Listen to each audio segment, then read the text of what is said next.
The bride was stunning. All eyes were on her as she walked down the aisle. Her white dress flowed behind her like a river of silk, but there was no joy in her eyes. They were as empty as the vow she had whispered. Eleanor's heart ached with every step. Why did she agree to this? She felt trapped in a nightmare from which there was no escape. Just then, a hand brushed against hers. Startled, she looked up into the deepest blue eyes. For a moment, time stood still. Then as quickly as it began, the touch was gone.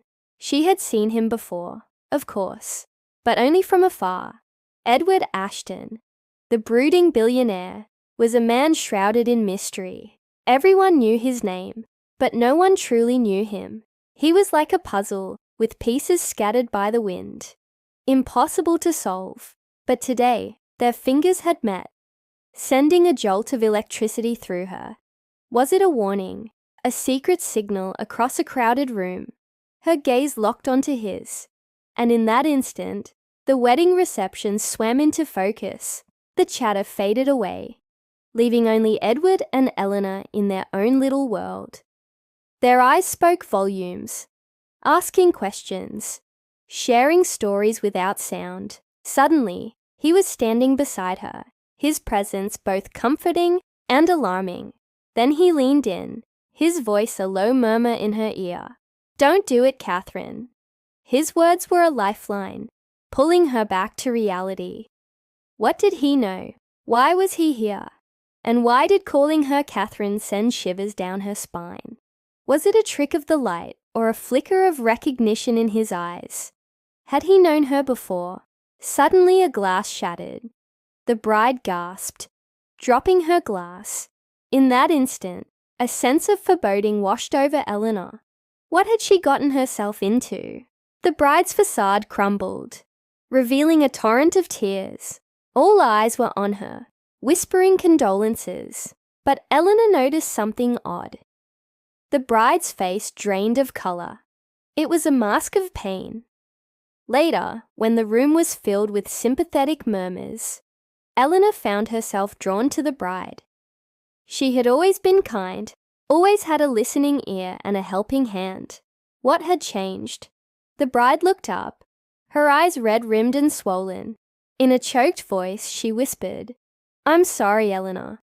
I never meant for things to turn out like this." Confused, Eleanor reached out. "What are you talking about?" But the bride only shook her head, tears streaming down her face. As the night wore on, whispers circulated, weaving a tale of deceit and betrayal. Eleanor's blood ran cold.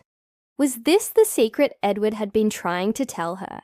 Then she saw them, the bride and groom, leaving the reception, hand in hand. But something was off.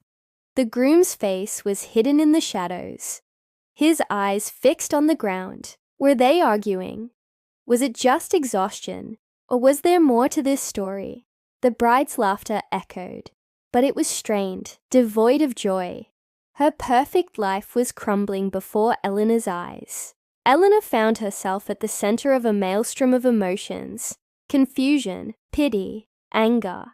Then a thought struck her like a bolt of lightning. What if Edward was right? What if there was more to this marriage than met the eye? Determined to uncover the truth, she followed them. As she trailed the couple, adrenaline surged through her veins. This was madness, pure and simple.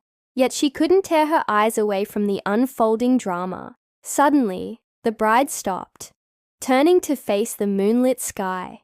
Her laughter ceased, replaced by a deep sadness. And in that moment, Eleanor understood. This was no ordinary wedding. This was a performance, a meticulously crafted illusion. The bride and groom were players on a stage, enacting a scene of marital bliss, while behind the curtains, deceit and despair lurked.